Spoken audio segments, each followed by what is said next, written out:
स्वागत है आप सभी का tech study ITI YouTube channel पर। आईटीआई पास आउट कैंडिडेट्स का एक सबसे बड़ा सपना होता है रेलवे में नौकरी करना। और रेलवे एक ऐसा विभाग है जहां पे सबसे ज़्यादा नौकरियां आती भी हैं। स्पेशली जो टेक्निकल पोस्ट होती है उसमें रेलवे में अलग अलग पोस्ट पे वैकेंसी आती रहती है, चाहे वो टेक्नीशियन की वैकेंसी हो, चाहे वो जेई की वैकेंसी हो, चाहे वो असिस्टेंट लोको पायलट की वैकेंसी हो। तो लोको पायलट की वैकेंसी में कैसे लोको पायलट बने, क्या होता है उसका एलिजिबिलिटी क्राइटेरिया, कौन कौन से ट्रेड अप्लाई कर सकते हैं, उस पर हमने पहले एक डिटेल वीडियो बना दिया जिसका लिंक हमने वीडियो के डिस्क्रिप्शन में दिया, आप वहाँ से देख सकते हैं। आज के इस वीडियो में रेलवे टेक्नीशियन का काम क्या होता है, रेलवे टेक्नीशियन आप कैसे बन सकते हैं, कैसे कैसे उसके एग्जामिनेशन होते हैं, कौन कौन से ट्रेड आईटीआई के अप्लाई कर सकते हैं, क्या बिना आईटीआई पास कैंडिडेट भी फॉर्म भर सकते हैं कि नहीं, उन सब के बारे में यहाँ पे पूरी जानकारी हम लोग वीडियो में देखेंगे। तो वीडियो को अंत तक देखिएगा और वीडियो को प्लीज़ लाइक ज़रूर कीजिएगा और चैनल पर नए हैं तो सब्सक्राइब करके इस तरह से बेल आइकन को दबा लीजिएगा, जिससे आपको सभी तरह की इन्फॉर्मेशन और अपडेट हमेशा मिलती रहे। ऐसी सभी जानकारी के लिए आप हमारे साथ टेलीग्राम पे भी जुड़ सकते हैं, टेक स्टडी आईटीआई नाम से आप सर्च कर सकते हैं, या डिस्क्रिप्शन में दी हुई लिंक से भी आप जुड़ सकते हैं। तो आइए सबसे पहले बात करते हैं रेलवे टेक्नीशियन कौन होता है। यहाँ पे एलिजिबिलिटी क्राइटेरिया आपको दिख रहा होगा, इसको भी आप इग्नोर कर सकते हैं। तो सबसे पहले अगर बात करें तो रेलवे में जो टेक्नीशियन उनका काम दो डिपार्टमेंट में होता है, एक होता है आपका सिग्नल और दूसरा होता है आपका टेलीकॉम।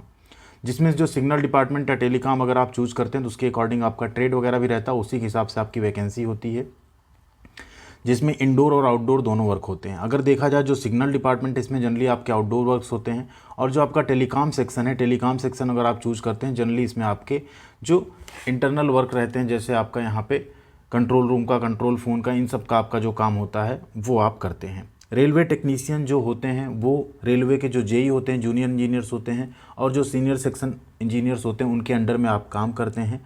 ये एक ग्रुप सी की पोस्ट होती है जिसमें आप इसमें ज्वाइन करते हैं। अब यहाँ सबसे पहले बात कर लेते हैं, अगर आपको रेलवे में टेक्नीशियन बनना है तो आपको ये पता होनी चाहिए कि उसके लिए योग्यता क्या मांगी जाती है। और अगर आप योग्य हैं, ऑलरेडी आप ये सारी योग्यता रखते हैं, तो अगला स्टेप है आपको ये पता होना चाहिए कि आपको कौन कौन से एग्जामिनेशन पास करने होंगे, आपको उसकी तैयारी कैसे करनी होगी।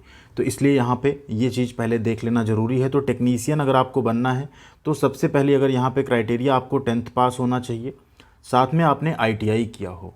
अगर आपके पास ITI नहीं है तो आपने अप्रेंटिसिप यानी कोर्स कंप्लीटेड एक्ट अप्रेंटिस किया हो, कहीं से भी आपने एक अप्रेंटिसिप किया हो 10वीं के बाद, यानी आपने सिर्फ ITI किया हो 10वीं के बाद, या आपने 10वीं के बाद अप्रेंटिसिप किया हो, तो आप यहाँ पे एलिजिबल हैं। अगला है, अगर आपने ITI मान लीजिए नहीं किया है तो कुछ पोस्ट ऐसी होती हैं जिसमें आपने 10वीं करने के बाद 12वीं की हो फिजिक्स और मैथ के साथ, यानी PCM ग्रुप के साथ आप अगर आपने 12th पास किया है तो भी आप रेलवे टेक्नीशियन के लिए अप्लाई कर सकते हैं, कुछ पोस्ट उसमें होती हैं। अगला है यहाँ पे डिप्लोमा आपने किया हो, कुछ ब्रांचेज हैं जो मैकेनिकल, इलेक्ट्रिकल, इलेक्ट्रॉनिक्स, उसमें अगर आपने डिप्लोमा किया हो तो भी आप डिप्लोमा या डिग्री हैं तो भी आप रेलवे टेक्नीशियन की जॉब के लिए अप्लाई कर सकते हैं। 2014 से ये प्रोविज़न जो वैकेंसीज आई थी उसमें किया गया था, 2014 में भी, 2018 में भी डिप्लोमा कैंडिडेट्स भी रेलवे टेक्नीशियन के लिए अप्लाई कर सकते थे। तो ये तो हो गई यहाँ पे आपकी योग्यता की बात। अब अगले स्टेप पे चलते हैं कि अगला स्टेप यहाँ पे है आपका कि एज क्राइटेरिया क्या होगा यहाँ पे। तो एज क्राइटेरिया की अगर बात करें रेलवे में, तो एज क्राइटेरिया जो होता है आपका, मिनिमम एज आपकी होनी चाहिए 18 साल और मैक्सिमम एज आपकी होनी चाहिए 28 साल। यानी 18 से 28 साल तक के कैंडिडेट जो हैं रेलवे में टेक्नीशियन पोस्ट के लिए अप्लाई कर सकते हैं।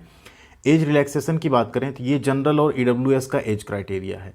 अगर आप OBC कैटेगरी से हैं तो आपको 3 साल की छूट मिल जाती है, SC ST से हैं 5 साल की छूट मिलती है, PWD हैं तो 10 साल, PWD में अगर OBC हैं तो 13 साल, PWD में SC ST हैं तो 15 साल की आपको यहाँ पे एज में जो छूट है वो मिल जाती है। ये हो गया आपका एज क्राइटेरिया। अब इस एज पैरामीटर में भी अगर आप फिट बैठते हैं, योग्यता भी आपकी फिट है, तो अब आप एक चीज़ ये जान लीजिए कि रेलवे में आपको सैलरी क्या मिलेगी। तो अगर हम यहाँ सैलरी की बात करें तो आपका 19,900 रुपये से बेसिक स्टार्ट होता है यहाँ पे।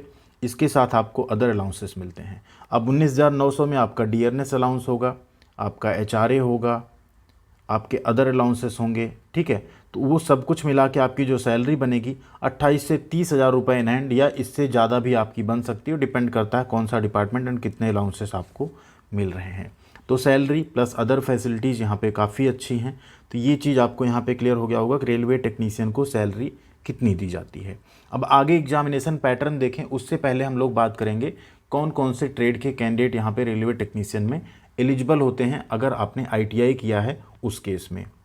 तो ये यहाँ पे ट्रेड एलिजिबिलिटी, जैसा हमने पहले आपको बताया, या तो आपने 10वीं के साथ अप्रेंटिसिप किया हो, ठीक है, तब आप रेलवे में टेक्नीशियन बन सकते हैं।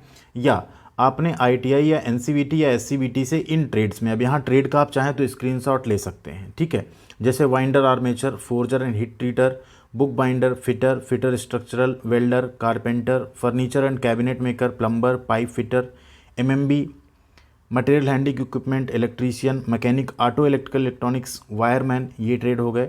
आगे आप आएंगे, देखिए यहाँ पे electronic mechanic, mechanic power electronics, diesel mechanic, mechanic repair and maintenance, mechanic automobile, tractor mechanic, painter, machinist, अब पेंटर में पेंटर जनरल भी आ जाएगा आपका, mechanic HT/LT equipment, mechanic mechatronics, painter general, mechanic power electronics, machinist grinder, instrument mechanic, foundry man, pattern maker, moulder, refractory, then offset machine minder, turner, mason, building constructor, operator, AMT, CNC programmer, millwright maintenance, driver cum mechanic, domestic painter, industrial painter, utility operator, pump operator cum mechanic trade होता है, tailor general, upholster, structural welder, welder pipe या welder TIG MIG. इतने trade यहाँ पे ITI के अगर आप हैं तो आप इसमें एलिजिबल हो जाते हैं अप्लाई करने के लिए। या आपने 10+2 फिजिक्स और मैथ के साथ किया है तब भी आप इसमें एलिजिबल हो जाते हैं रेलवे टेक्नीशियन की वैकेंसी में फॉर्म फिलअप करने के लिए। अब यहाँ पे बात कर लेते हैं कि आपका टेक्नीशियन जो है उसमें सिलेक्शन आपका कैसे होगा। देखिए, जो ALP और टेक्नीशियन होता है दोनों में आपका जो सिलेक्शन प्रोसेस है वो सेम रहता है। रेलवे ALP में भी और टेक्नीशियन में भी आपका जो सिलेक्शन प्रोसेस है वो सेम रहता है। बस आपका जो ALP वाला पोस्ट होता है, असिस्टेंट लोको पायलट की पोस्ट होती है, उसमें आपका CBT 2 जो हो जाता है, स्टेज 2, उसके बाद आपका एक CBAT जिसे कंप्यूटर बेस्ड एप्टीट्यूड टेस्ट कहते हैं या साइकोमेट्रिक टेस्ट कहते हैं, वो आपका होता है। और टेक्नीशियन में ये टेस्ट आपका कंडक्ट नहीं कराया जाता है। तो सबसे पहले आपका फर्स्ट स्टेज CBT होता है, देन आपका सेकंड स्टेज CBT होता है जिसमें 2 पार्ट आपके होते हैं, पार्ट A और पार्ट B एक साथ आपको देना पड़ता है। फिर आपका डॉक्यूमेंट वेरिफिकेशन और मेडिकल होता है एंड फाइनल फिर आप यहाँ पे ज्वाइन करते हैं मेरिट के हिसाब से। अब बात करते हैं जो फर्स्ट स्टेज CBT है उसका क्या पैटर्न होगा, सेकेंड का क्या होगा। तो यहाँ पर बात करें अगर फर्स्ट स्टेज CBT की, तो रेलवे टेक्नीशियन में पहले स्टेज का जो आपका एग्ज़ाम होता है वो आपका होता है math, general intelligence and reasoning, general science और जनरल अवेयरनेस का। टोटल 75 क्वेश्चन आपसे पूछे जाते हैं 20, 25, 20 और 10 के क्रम में। 1 घंटे का आपको टाइम मिलता है, मतलब यहाँ पे एक क्वेश्चन के लिए आपको 1 मिनट से भी कम का टाइम मिलता है। तो क्वेश्चन का लेवल उतना टफ नहीं होता है, इसलिए टाइम भी कम रखा गया है। लेकिन यहाँ आप जितना अच्छा स्कोर कर लेते हैं फिर आप सेकेंड स्टेज में जाते हैं।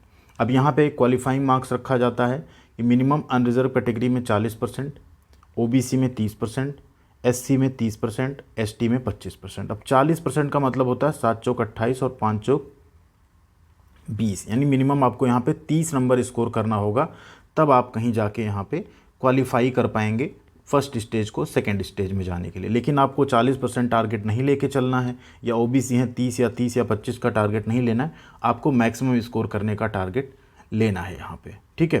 क्योंकि ये जो तैयारी है ना आपकी फर्स्ट स्टेज की, अभी हम इसको कनेक्ट करके दिखाएंगे कैसे आपके सेकंड स्टेज में भी ये काम आने वाली है, ठीक है। अब चलते हैं हम लोग सेकंड स्टेज पे।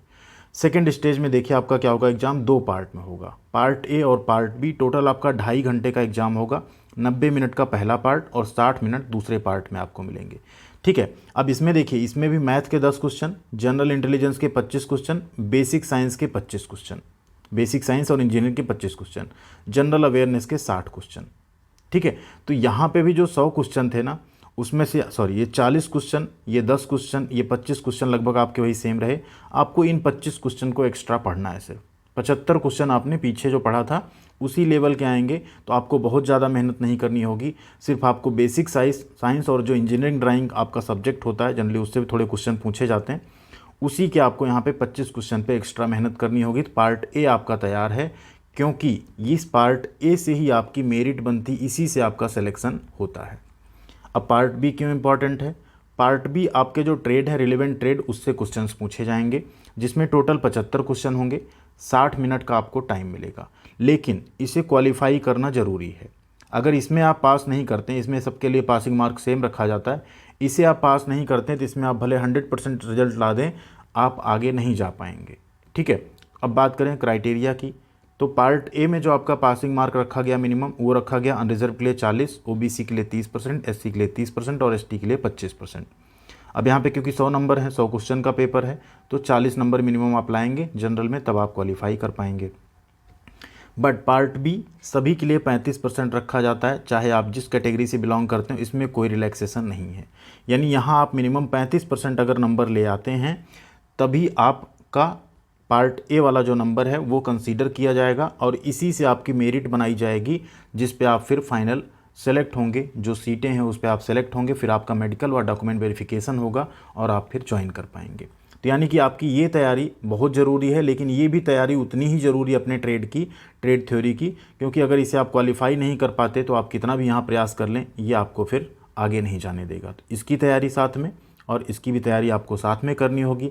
एंड पार्ट ए आपका अच्छा तैयार हो जाएगा अगर आप स्टेज 1 का एग्ज़ाम के लिए जब तैयार करते रहेंगे उसी टाइम पे, तो आपको धीरे धीरे ट्रेड थ्योरी भी अपनी डेली पढ़ते रहनी, क्योंकि अभी वैकेंसी जल्द ही आने वाली है रेलवे में, ज़्यादा टाइम नहीं लगेगा, इलेक्शंस भी हैं, उससे पहले आपको नोटिफिकेशन देखने को मिल सकता है। ठीक है, तो ये चीज़ यहाँ पे आपको क्लियर हो गई।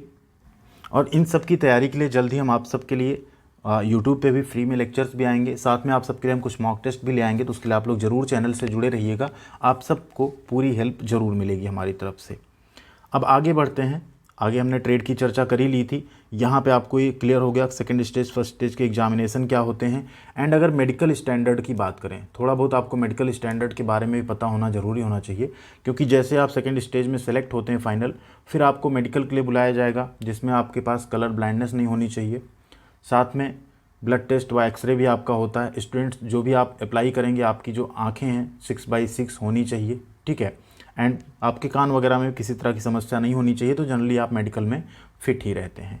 इसके बाद आपका डॉक्यूमेंट वेरिफिकेशन होता है, जिसमें आपका एप्लीकेशन फॉर्म हो गया, आधार कार्ड, आपका जाति प्रमाण पत्र, निवास प्रमाण पत्र, साथ में आपके कैरेक्टर सर्टिफिकेट्स, आपके 10th 12th और ITI की मार्कशीट एंड सर्टिफिकेट्स, इन सब की जाँच की जाती है। और इसके बाद फाइनली फिर आप वहाँ पर सेलेक्ट हो जाते हैं, जिसमें आपको पहले 1 साल की ट्रेनिंग कराई जाती है। एंड 1 साल ट्रेनिंग करने के बाद, जिसमें लगभग क्लासरूम ट्रेनिंग भी होती है, on the job in hand training भी होती है, और उसके बाद आप जो हैं अपना किसी टेक्नीशियन ग्रेड पे ज्वाइन करा दिए जाते हैं। एंड कुछ दिन के बाद आपका यहाँ पे, जैसे आप पहले जब ज्वाइन करते हैं तो आप टेक्नीशियन ग्रेड 3 में होते हैं, कुछ टाइम पे काम करने के बाद आप ग्रेड 2 पे प्रमोट होते हैं, फिर आप ग्रेड 1 पे प्रमोट होते हैं। एंड और कुछ साल काम करने के बाद आपको जूनियर इंजीनियर का भी पद जो है वो दे दिया जाता है। एंड इसके बाद अगर आपकी एज कम रही, आप कम एज में जॉब पाए हैं, तो आपको सीनियर सेक्शन इंजीनियर तक प्रमोशन मिल सकता है। मतलब एक railway technician senior section engineer तक जा सकता है। ये होता है रेलवे में आपका काम करने का फ़ायदा।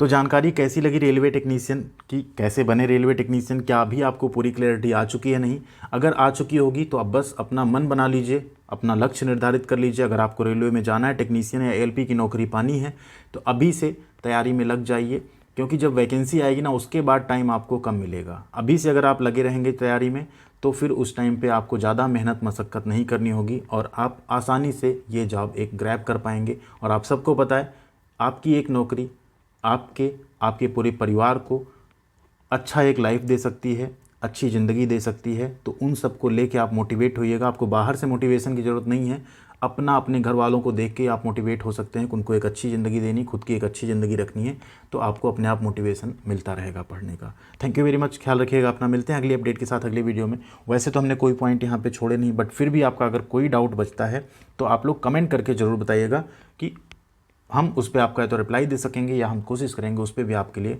एक बार हम वीडियो के माध्यम से जानकारी दे देंगे। थैंक यू, ख्याल रखिएगा अपना।